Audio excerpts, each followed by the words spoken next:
Կարող պատկերացնել, որ կան քաղաքներ, որոնք ունեն թեթև ՍՇՎ, սուրճնչառական վարակ։ Խորհրդային տարիներից շարունակել էինք ֆանտաստիկ քաղաք։ Քաղաքը շարունակում է լինել դեռևս ֆանտաստիկ։ Շահը, տնտեսական շահը եւ էֆեկտները, այսպես ասած, գեղեցիկ լինելու էֆեկտները առաջնային են բերվում ինչպես առաջ։ Քաղաքային պլանավորումը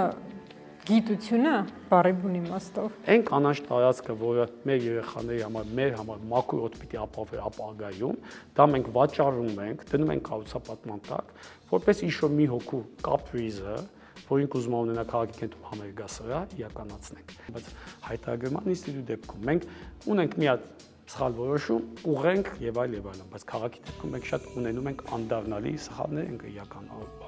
անում։ Մենք շարունակում ենք ապրել աղտոտված օդով քաղաքում եւ այդ աղտոտման խնդիրների լուծման մի մասը սխալ կանաչապատման կամ ոչ պատշաճ կանաչապատման մեջ է։ Կառուցապատման մակերեսը քչացնում ես, կանաչը շատացնում ես, այն տնտեսավարող ավելի քիչ է շահույթ ստանում եւ քեզ է քիչ է մուծվում։ Այսօր կառուցապատողները նախընտրում են տուգանք վճարել, քան թե կախել դրանք։ Այս բոլոր չթաղանթապատվածները տուգանք են վճարում, հետո գայս են գլուխ են գովում քաղաքապետам, այդ տեսեք մեր եկամուտները ավելացել է, ձեր եկամուտները չի ավելացել։ Այս ամեն ինչի վերացման համար մենք շատ ավելի թանկ ենք վճարելու ապագայում։ Քաղաքակամքից պետք է հաջորդի պատրաստակամություն փող չաշխատել ամեն ինչից։ Վարչապետից բռնած բոլոր ամբողջ օր հեծանիվի մասին են խոսում եւ այլն։ Հայաստանում չկա մեկ քաղաք, որ ունենա հեծանվային շարժման զարգացման հայեցակարգ։ Կանաչ քաղաք, էկոլոգիապես մաքուր, հարմարավետ, ուրիշ ինչ, այսպես ասած, թրենդներ կան, հա, քաղաքաշինության, քաղաքային պլանավորման ոլորտում այսօր։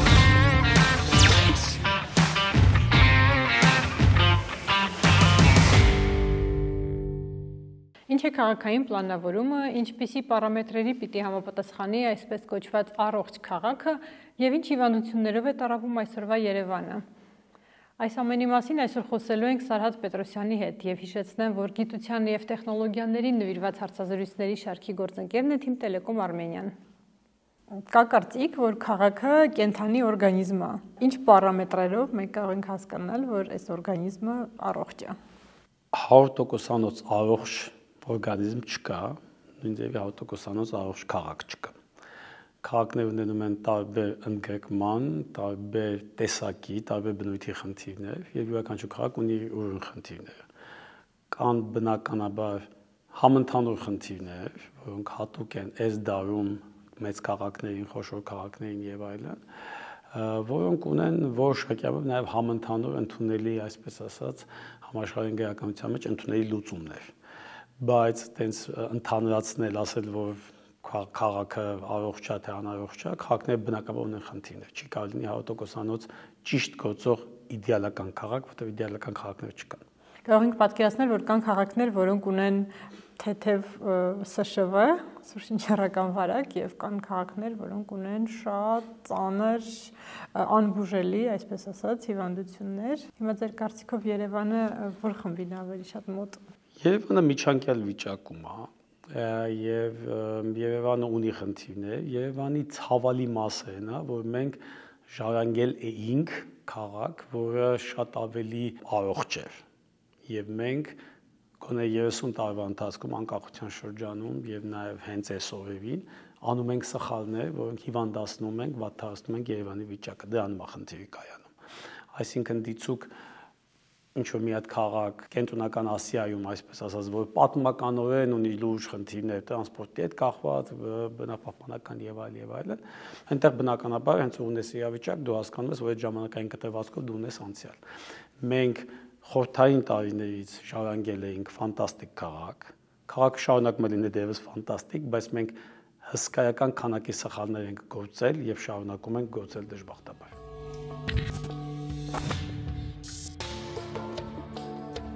Սխալներին կարծում եմ դեռ անդրադառնանք,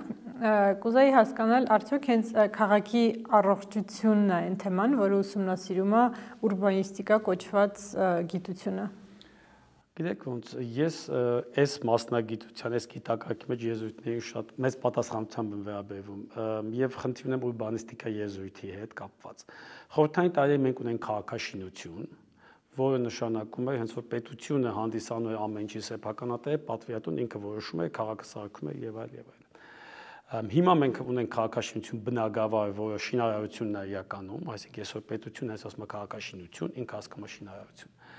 Դժբախտաբար անկախության շրջանում մասնագիտական շրջանակները եւ հանրային կառավարման, այսպես ասած, մասնագետները չկարողացան վերարժևորեն, որ անկախ շուկայի պայմաններում որ գործիքներով մենք պետքա քաղաքները կառավարենք։ Ես դա կոչում եմ քաղաքային պլանավորում, որը անգլերենի urban planning-ի կամ այլ լեզուներից թարգմանություն, ճիշտ թարգմանությունն է, որը նշանակում է դու ոչ թե քաղաքը կառուցում ես, այլ դու պլանավորում ես, դու նախապատրաստում ես քաղաքը զարգացման, դու կառավարում ես զարգացումը։ Ուրբանիստիկա եզրույթը դա ռուսական իրականությունից մտավ մեզ մոտ, երբ այսպես ասած դաշտ մտան ոչ ճարտարապետները ռուսական իրականությունում եւ փորձեցին այսպես ասած ապաճարտարապետականացնեն քաղաքային պլանավորում եզրույթը։ Ես ինքս դրա ջատագովն եմ, որովհետեւ չեմ գտնում, որ միայն ճարտարապետները պետքա որոշեն քաղաքը ինչպիսի զարգացում պիտի ունենա, բայց հայկական իրականությունում հայտնվեցին որոշ բախտախնդիր մարդիկ, ովքեր չլինելով մասնագետ, ինչ որ ռուսական հիմնականում գրականություն կամ ոդքասթեր նայելով, փորձեցին գաղափարներ, առանց խորքային առումով ընկալելու այդ գաղափարները, բերեցին մտցրեցին հայկական իրականություն, սկսեցին իրենց համար ուրբանիստներ, ուրբանիստիկան դարձեցին մասնագիտություն, չկա նման մասնագիտություն։ Եվ ոչ թե չկա այն պատճառը, որովհետև եսից դուր չի գալիս, այլ դա խոսակցության մակարդակը փոխում է եւ իջեցնում է այն մակարդակի, որը իրան չի ապահովում խոսակցության բովանդակային քննարկումը։ Ուստի իմ կարծիքով մենք պետք է ունենանք քաղաքային պլանավորումը որպես եզրույթ, որը եւ գիտակարգ է, եւ գիտությունն է, որտեղ մարդիկ ուսումնասիրում են քաղաքները, բայց միևնույն ժամանակ ֆունդամենտալ առումով պետք է անցնենք, որ դա նաեւ հանրային կառավարման ոլորտ է, որտեղ քաղաքային պլանավորումը դա քաղաքները կառավարելու գործիք է, որը մենք այս գիտակարգի հիման վրա, այս գիտակարգի հիման վրա ձեռքբերված փորձի եւ գիտելիքի հիման վրա պետք է դարձնենք հանրային կառավարման գործիքներ եւ կառավարենք քաղաքը, որպեսզի մարդկանց տանք առողջ եւ անվտանգ քաղաքներ։ Պաստորեն, երբ ասում եք, որ ոչ միայն ճարտարապետները պիտի զբաղվեն քաղաքային պլանավորմամբ, նաև ի նկատի ունեք, որ ինչ մասնագետներ եւս պիտի միանան այս գործընթացին։ Բազմաթիվ են, այսինքն ես հիմա նույնիսկ եթե սկսեմ թվարկել, միգուցե շուտ մարդկանց մոռանամ, բայց ֆունդամենտալ առումով մենք միշտ մոռանում ենք, որ քաղաքի զարգացման գործընթացում շատ կարևոր է տնտեսագետների դերը, շատ կարևոր է մշակութաբանների, մարդաբանների, սոցիոլոգների դերը, ովքեր պետք է հանրային, այսպես ասած, տրամադրությունները հասկանան եւ փոխակերպեն դրանք որպես քաղաքականություն։ Մենք չունենք քաղաքային տնտեսության կառավարման ինժեներներ, տրանսպորտի կազմակերպման մասնագետներ չունենք, տարբեր տեսակի ենթակառուցվածքների կառավարման մասնագետներ չունենք, որոնք այդ բոլորը սնում են այս ամեն ինչը։ Բնապահպանության առումով այսօր 21-րդ դարում խոսույթը բոլոր տեսակի զարգացման ծրագրի գնում է այսպես ասած չերես բնապահպանություն, չերես շրջակա միջավայր եւ այդ շրջակա միջավայրի մասնագետները պետքա սնեն այդ գաղափարները կենսաբազմազանության զարգացման մասով, աղտոտման մասով, բազմաթիվ այլ մոտեցումներ։ Հիմա այսպես այս խոսակցությունը, որ պրիմիտիվ ուրբանիստիկա եզրույթն է մտնում, կանաչ քաղաք եզրույթն է մտնում եւ այլն, կարծես թե դրանք տպավորություն են ստեղծում, որ այս ամեն ինչ արտացոլված է, բայց ցավով պետք է նշել, որ դրանք չեն արտացոլում եւ ինչպես մակերեսային շարունակում է լինել նախկին տրամաբանությունը, շահը, տնտեսական շահը եւ էֆեկտները, այսպես ասած, գեղեցիկ լինելու էֆեկտները առաջնային են բերվում ինչպես առաջ եւ խորքային առումով չեն լուծվում այն խնդիրները, որոնք անհրաժեշտ են լուծել մեզ համար ապրելու համար, բարվոք միջավայր ունենալու համար։ Քաղաքային պլանավորումը գիտությունը բառի բուն իմաստով,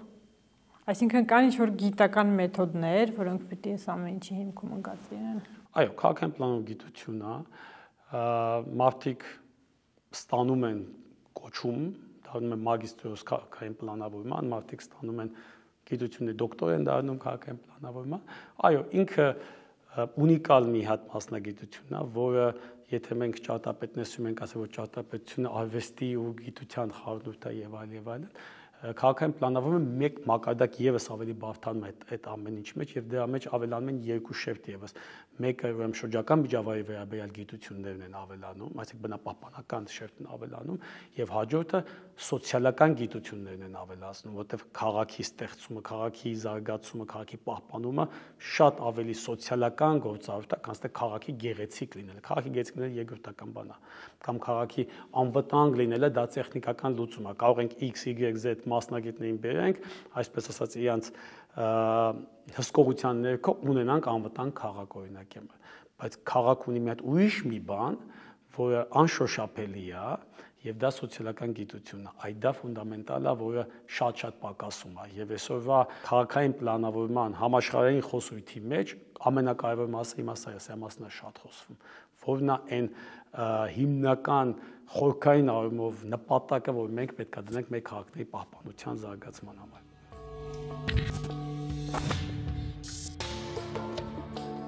Ձեր կարծիքով ո՞րն է այդ նպատակը։ Միանշանակ պատասխան չկա։ Յուրաքանչյուր քաղաք ունի իր պատմությունը, յուրաքանչյուր քաղաքի հատված ունի իր պատմությունը։ Օրինակ, մենք կարող ենք հիմա բերենք մի հատ թարմ օրինակ, Կասկադի օրինակ այս վերափոխման գործընթացը, որ հիմա հանրայինը քննարկվում է եւ այլն։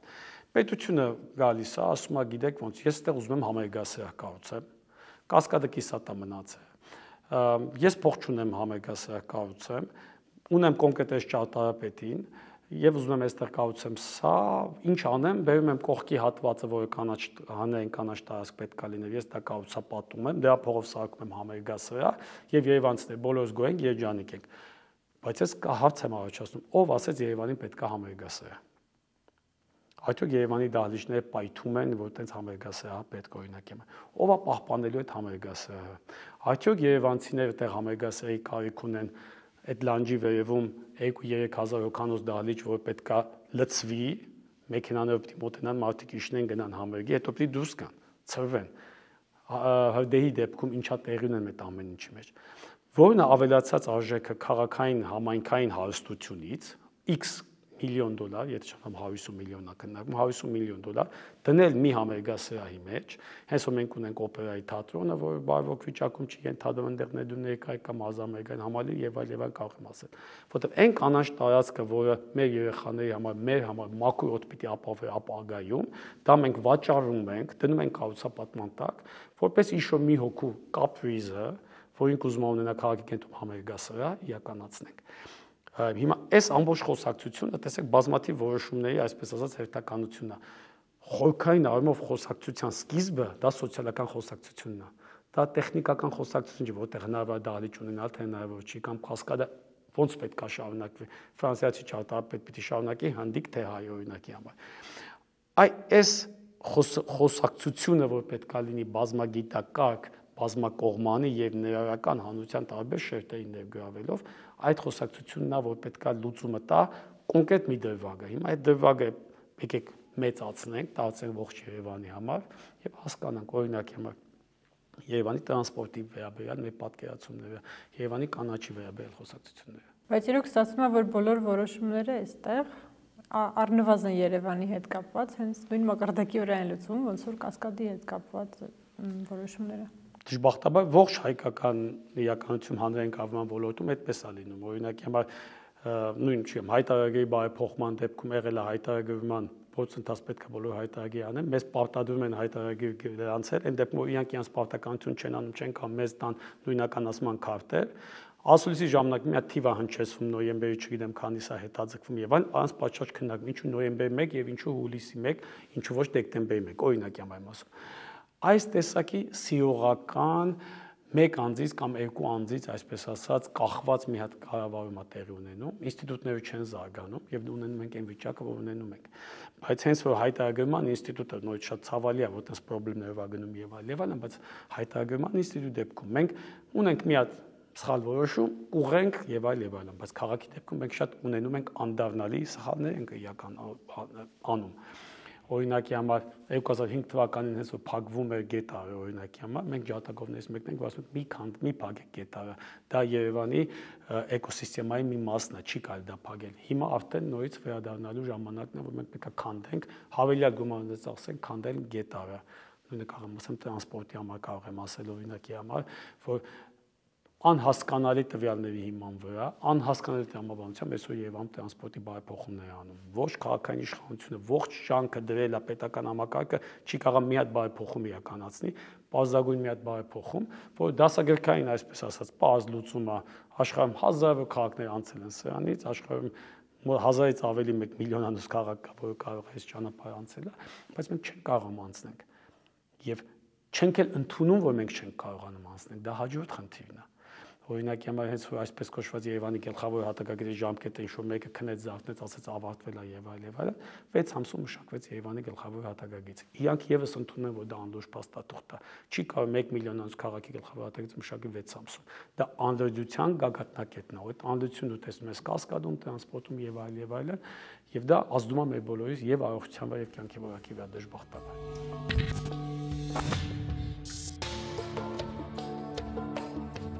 Եթե դա ընդհանրապես հնարավոր է, փորձենք կազմել ցուցակ, որոնք են Երևանի ամենալուրջ, ամենակարևոր խնդիրները այսօրվա դրությամբ, կամ որոնք են այդ հիվանդություն կոչվածի սիմպտոմները։ Դժվարում եմ հիմա ասել, այսօր Երևանի ամենամեծ խնդիրը հայտարարված մեծ ծավալի շինարարությունն է, չմտածված շինարարությունն է։ Դա վերջի 5-6 տարիներին կարծում եմ Երևանի ամենալուրջ քաղաքային խնդիրն է, որ կա։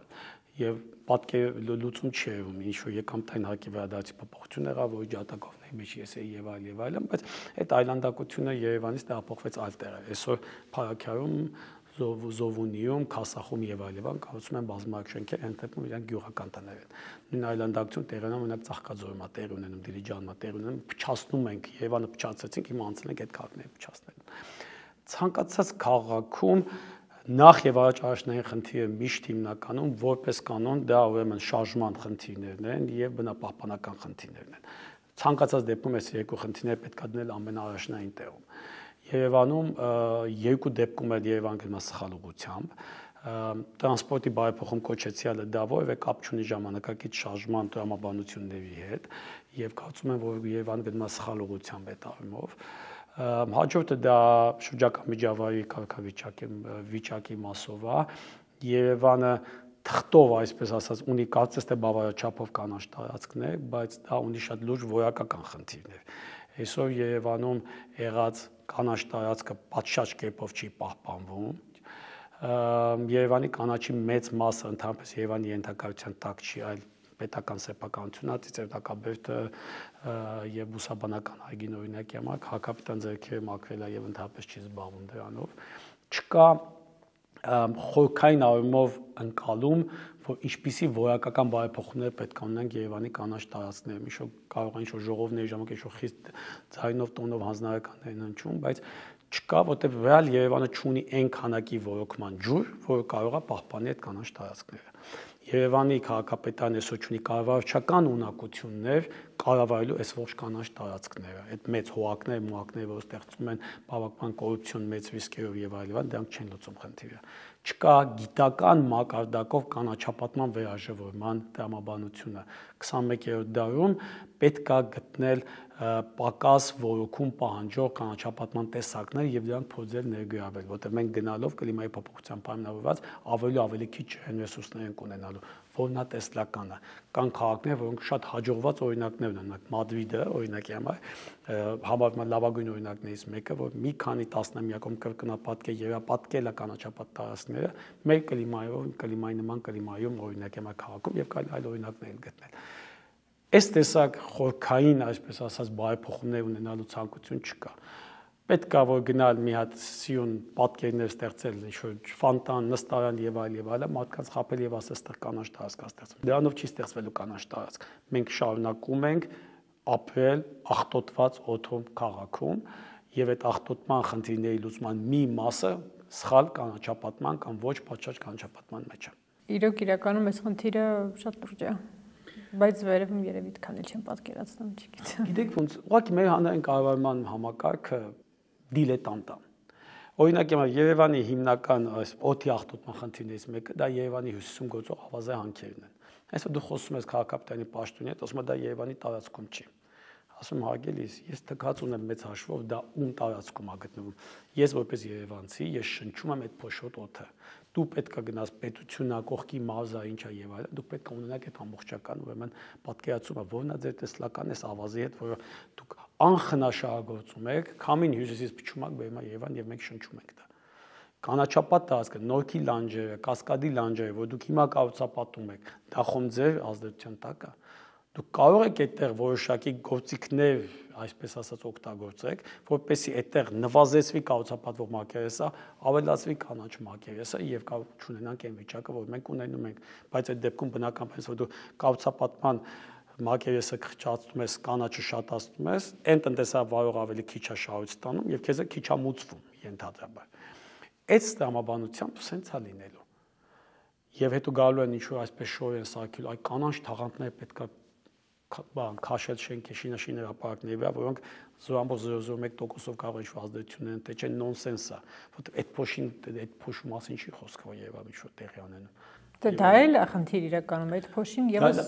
այո, բայց դա ծավալ այնքան քիչ է եւ երկրորդ հիմա կարծեք նկատեք ինչու Երևանում ոչ ոք այդ կանաչ տաղանդներ չի բանանում, օգտագործում, որովհետև դա նոնսենս է, դա հնարավոր չի պահպանել։ Այսօր կառուցապատողները նախընտրում են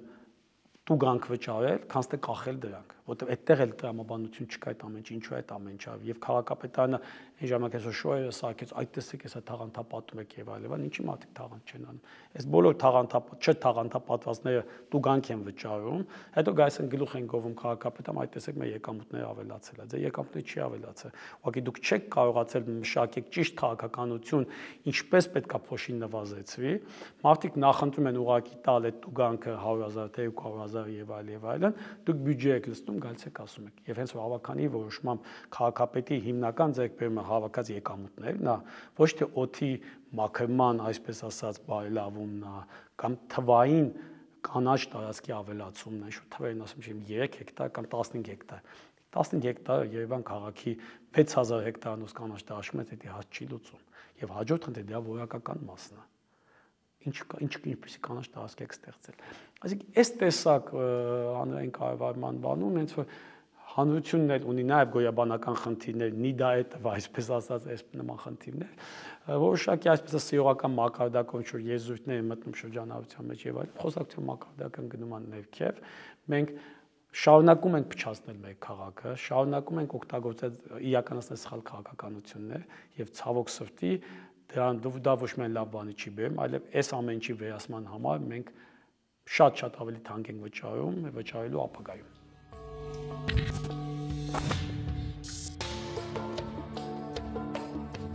Այս բոլոր խնդիրները իրանք այնքան բազմաշերտ են, փոխկապակցված են, որ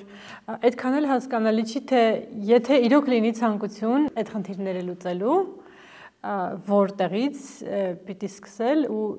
ինչ քայլեր պիտի ընդհանրապես արվեն։ Պետք է լինի նախ եւ առաջ քաղաքական կամք։ Քաղաքական կամքից պետք է հաջորդի պատրաստակամություն փող չաշխատել ամեն ինչից։ Երրորդ քայլում պետք է հասկանալ, որ ինչպիսի մասնագիտական ներուժ մենք ունենք Հայաստանում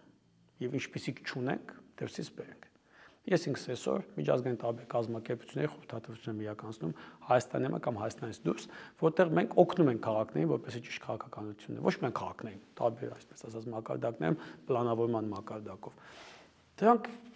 բաց դասագրքային խնդիրներ են, պետք է երկարաժամկետ պլանը դնել, քայլ առ քայլ գնալ, ոչ թե մոտենալ որպես այ հիմա փող աշխատենք, այ հիմա մարդկանց արդյունք ցույց տանք, այ հիմա մենք այսպես ասած ինչ-որ էֆեկտ ստեղծենք իբր թե գործ ենք անում, այլ երկարաժամկետ կտրվածքով հասկանանք, որ եթե մենք այսօր չենք փոխում տրամաբանությունը կանաչապատման, ապա մենք 15 տարի հետո նույն խնդիրն ենք ունենալու։ Այսօր մենք պետք է փոխենք տրամաբանությունը, ոչ տրամաբանության բաժանում։ Եվ ամենակարևորը պետք է Հայաստանում պես չի մենք շատ ոլորտներ ունենք, շատ մասնագետներ, բայց հնարավոր է ակումուլացնել, ներառել, ինկլյուզիվ լինել, ներառել բոլոր այն մարդկանց, եւ այո, վերջոչում մենք ունենք ոլորտներ, որտեղ մասնագետ չունենք, դա նորմալ է, չպիտի էլ ունենանք, ասենք թե այս երկրում բոլոր մասնագետները, ինչ որ բացառային կրթության ոլորտում մենք գիտենք ինչ ենք արել վերջին տարիներին, բայց շատ այսպես ասած կադրերը չեն դասավանդել, բոլոր նորմալ կադրերը թողել են գնացել են այլ երկրներում կամ ընդհանրապես չեն դասավանդել, մասնավոր դաշտ են գնացել։ Քայլ առ քայլ պետք է գնալ անել։ Պետք է անել պիլոտային նախագծեր, թեստ անել, ստուգել արդյոք այս գաղափարները, որ Սարհատը, Պողոսը, Պետրոսը ասում են ճիշտ են թե չէ, եթե ճիշտ են, ապա դրանք շարունակել գնալ։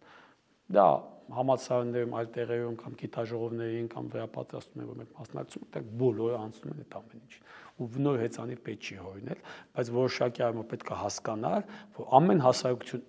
ունի իր առանձնահատկությունները եւ ցանկացած մեխանիզմ, որ դիցուկ աշխատել է Շվեյցարիայում կամ Լատինական Ամերիկայում, չի կարող աշխատի Հայաստանում, կամ եթե ուզում ենք աշխատի Հայաստանում, դա ոչ թե պետք է ինչ-որ փակ կաբինետներում որոշվի, այլ դա պետք է հաղորդակցել հասարակության հետ։ Տրանսպորտի բարեփոխումը կամ, չգիտեմ, հայտարարի բարեփոխումը եւ այլն, դա ֆունդամենտալ բաղադրիչներից մեկը, դա ոչ միայն դա գիտական տվյալահեն, այսպես ասած, ճիշտ որոշում ընդունելն է, որ մեզ մոտ ցավոք տեղի չունենում, հաջորդը դա ճիշտ հաղորդակցելն է, որ հասարակությունը դա կիսի քեզ հետ։ Եթե հասարակություն չի կիսում քեզ հետ, դու չես կարողանալու դա անես։ Դու կամ կանես բրի մեթոդներով, ինչպես Ֆիրդուսին իրականացվեց, ինչպես Հյուսեյն Պողոտան իրականացվեց, ինչպես իրականացվել է մնացածը եւ այլն, եւ դու չես ունենա, այսպես ասած, հասարակության լայն շերտերի աջակցությունը։ Եթե ընդհանրապես նման կատեգորիաներով հնարավոր է իհարկե խոսել, եթե այս ամենը սկսի իրականացվել, ինչքան մոտավորապես ժամանակ կպահանջվի, որ մենք հասնենք ինչ-որ այնպիսի արդյունքների, որ ասենք, որ Երևանը հիմա շատ ավելի թեթև հիվանդ է, քան թե նախկինում։ Իմ կարծիքով դժվար է արդյունքն շատ շուտ ակնկալել, բայց գոնե պետք է լինի, որ ժամանակ հետո դու հասկանաս, զգաս, որ ճիշտ ուղղության վրա ես։ Եվ որոշ դեպքերում պետք է անել նաև համարձակ քայլեր։ Օրինակ, Երևանի շարժման տրամաբանության մեջ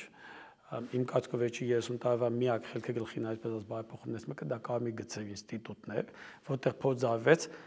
հանրային մակարդակում ասել, որ գիտեք, ոնց այդ կայանատեղին դա փող է, դա հանրային ունեցված կա,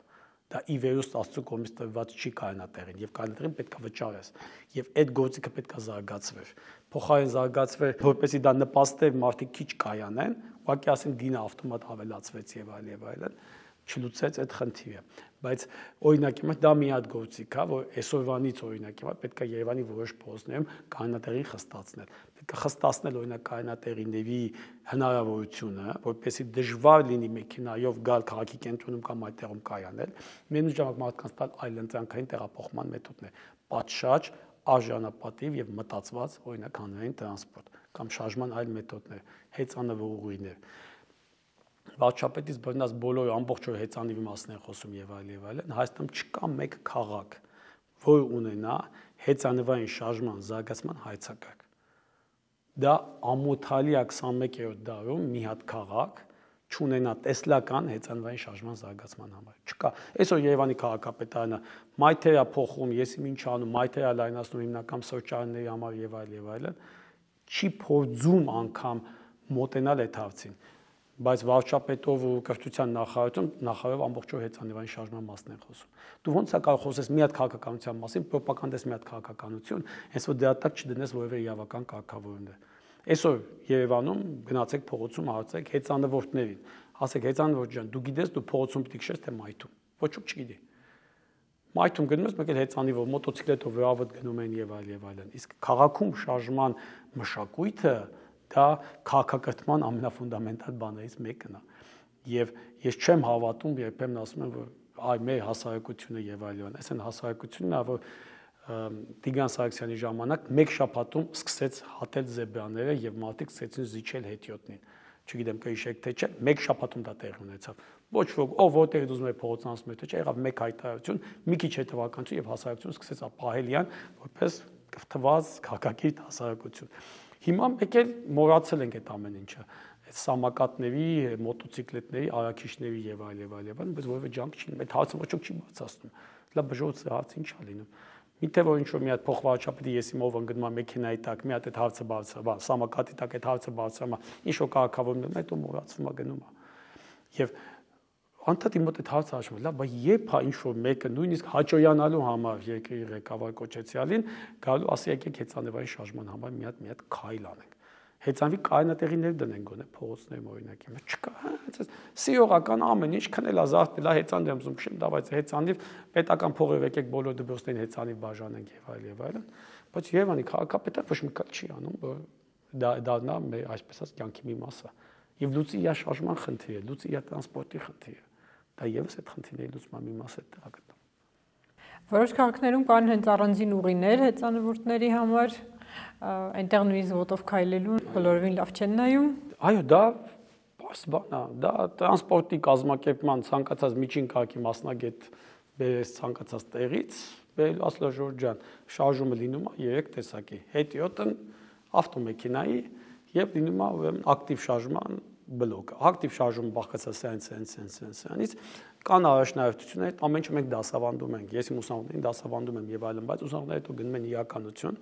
լսում են իրանց գործակարգավորական կամ չգիտեմ Գյումրու քաղաքապետի ընտրությունների համար, որը ինչի մասին խոսքը գնում է բացի քաղաքի կառավարման մասին, ազատտնտեսական գոտի եւ այլ եւ այլ եւ այլ, այդ հարցը ոչ ոք չի անդրադառնում, ոնց պիտի լինի։ Ուսա մի դրվագ է։ Հիմա պատկերացեք քաղաքը որպես ձեր ասած այդ բարդ տնտեսությունը բաղկացած է հազարավոր նման փոքր խնդիրներից։ Աղմուկի մասին մենք չենք խոսում։ Մենք չենք խոսում լուսավորության աղտոտվածության մասին, այդ մեծ LED էկրանները, որ մարդկանց տների դիմաց դնում են եւ այլ եւ այլ։ Սրանց մասին մենք չենք խոսում։ Բազմաթիվ են այդ խնդիրները, բայց այս խնդրի համախումբն է, որ մեր կյանքը, այսպես ասած, այս քաղաքում դարձնում է երջանիկ։ Եվ եթե մենք այս քայլ չեն գնում այդ ուղղությամբ, մենք ունենալու ենք, այսպես ասած, այդ վատ զգացողությունը։ Էլ չեմ ասում, որ հսկայական քանակի խնդիրները ընդհանրապես ոչ մեկի մտքով չի ասում, որ դրանք պետք է կարգավորել։ Բակերում կայանատեղիները, բակերում շլագբաումներ դնելը, սրճարանների մայթերի գրավում, օրինակ, հիմա գնում ես մի հատ սրճարան դրել է ամբողջ մայթնագրավը, մյուսը էկված սեղանա դե։ Չես հասկանում ինչու է այս մարդկանց նկատմամբ տարբերակված մոտեցում։ Մենք գիտենք ինչ է լինում, մեկ ավականու անդամը, մեկ ավականու անդամ չի, կամ մեկի լավ աղբերը, չգիտեմ, ում աղբերն է եւ այն այդ հարցերի լուծումը, բայց այն փոքր խնդիրներ են, որ գալիս են ազդում են մեր բոլորի ընկալումների վրա։ Եվ եթե դիցուկ այսպես կոչված 2018-ից հետո մտածում ենք, որ պետքա լինի բոլոր հավասար լինեն եւ այլն, չէ, բազվեց չէ։ Ուղղակի ուրիշ մարդիկ կան, որոնք ավելի հավասար են կազմել մյուսները եւ իրենց կարելի է ինչ-որ բաներ, ինչը չի կարելի մյուսներին։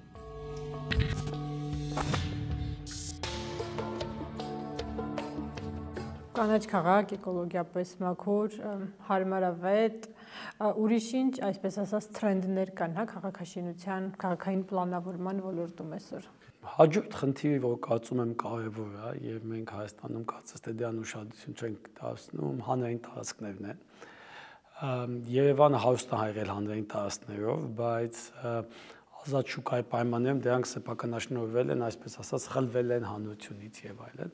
Ես կարծում եմ դրանք որոշակի առումով վերաժողովման խնդիր ունեն։ Այս սրճարանների, այսպես ասած, բուրըն զարգացումը, որ տեղի ունեցավ, մայթերի գրավումը եւ այլն, որ իրականում լավ բան է, շատ տեղերում հետաքի կոլորիտ է տալի եւ այլն, բայց միշտ պետք է ընդունենք, որ մարդիկ կան, դա ոչ բոլոր մարդիկ են, ովքեր սրճարաններում նստում են, եւ մենք ունենք նաեւ այդ խմբի մարդկանց իրավունքները, որոնք պետք է պաշտպանենք։ Մենք ունենք նաեւ խորհրդային տարիներից ժառանգած հսկայական քանակի ներբակային տարածքներ, որոնք այսօր հանդիսանում են Երևանի քաղաքի սեփականությունը, եւ Երևան քաղաքը ի վիճակի չի դրանք կառավարել, եւ պետք է դրանց համար լուծումներ գտնվի, ինչ պետք է լինեն, դրանք կամ վերածում են ավտոկայանատեղի, կամ ինչ որ գարաժներ են դառնում, հետո ինչ որ նախընտրական գործընթացում գալիս ինչ որ մեկը իրան մաչո տղայի տեղադրում, քանդեք այդտեղ խաղաղապահ կսարքենք եւ այլն, բայց դա խնդիր չի։ Խնդիրն չի, որ քաղաքապետան գա խաղաղապահակներ դի, խնդիրն է, որ այս օրգանիզմը պետք է աշխատի։ Այդ բակերը շենքի բնակիչներինն են։ Շենքերի բնակիչների կառավարման տրամաբանությունը այս երկրի կառուցակարգում դա համատեղություններն են։ Այսինքն մենք ստեղծում ենք համատեղություններ, շենքի բնակիչները բոլորը մասնաբաժին են այդտեղ, որը ապահովում է շենքի, բակի, տանիքի եւ այլի պահպանությունը։ Քաղաքական նկատառումներով համատեղությունների համակարգը չի զարգացվել մեզ մոտ, որտեղ դա միշտ եղել է ընտրական գործընթացներում, այսպես ասած, գործարքների տասովկանների, ինչպես ասում ենք, համար կարևոր գործիք ա եղել եւ որևէ ջանք չի դրվել։ Բարեբախտաբար վերջի ընտրություններին հանձինս մեկ տեխնացուի այդ խոսակցությունը բացվեց, բայց դա այդ տեխնացուն չանցավ, մի պատիվ մարտանցեց իրան, մոռացվեց ինքը եւ այլն, բայց շատ կարևոր խնդիր է, որովհետեւ մենք այս քաղաքի մեր այսպես ասած ամենօրյա կյանքում մենք մի քանի մակարդակի իշխանությունների հետ ենք առնչվում եւ առաջնայինը դա համատեղությունների ինստիտուտն է, որ պետք է զարգացվի, հաջորդը գալիս է քաղաքային մակարդակն է գալի եւ երրորդը գալիս է այսպես ասած ազգային մակարդակ կամ պետական մակարդակ ինստիտուտները։ Համատեղությունների ինստիտուտը այսպես հնարավոր չի շարունակել եւ պետք է խորհրդային բարեփոխումներ արվի եւ եթե կա քաղաքական կամքը, որ Այսինքն չկա ցանկություն, որ մյուս ընտրությունները նույն ձևով ձայներ հավաքեն եւ այլն, պետք է ամեն ինչ իրականացվի։ Հեշտ բարեփոխում չի լինելու, բայց դա նորից պետք է սկսել։ Այսօր պետությունը հսկայական քաղաքը, հսկայական գումարներ ծախսում այդ վերելակների համար, օրինակի համար, վերելակները դրանք մաքուր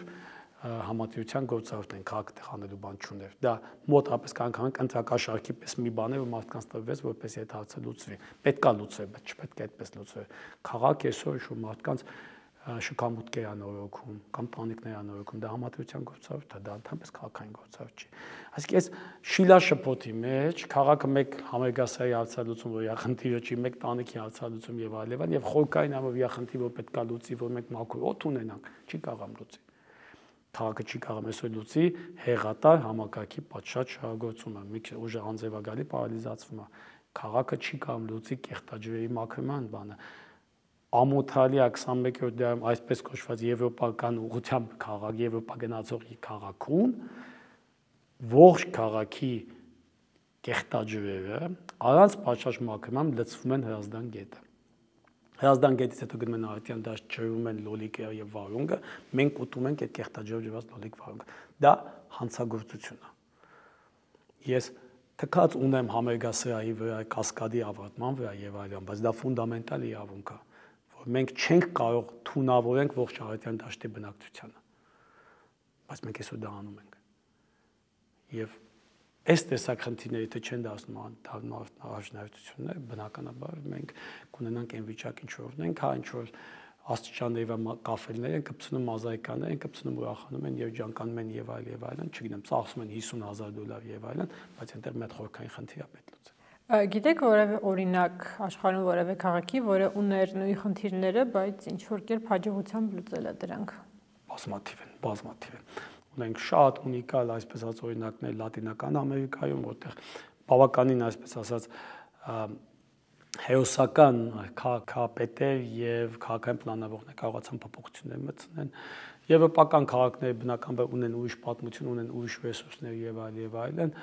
Ասիական տարածաշրջանում ունենք բազմաթիվ քաղաքներ, Չինաստանում այսօր ունենք բազմաթիվ քաղաքներ, որոնք շատ արագ զարգանում են եւ աշխարհի լավագույն փորձը կենտրոնացվում է այդտեղ եւ փորձում են անել։ Եվ Երևանի խնդիրները այդքան բարդ չեն, ինչպես ասի, մենք բավական լավ ժառանգություն ենք ստացել համեմատաբար։ Լուծելի են,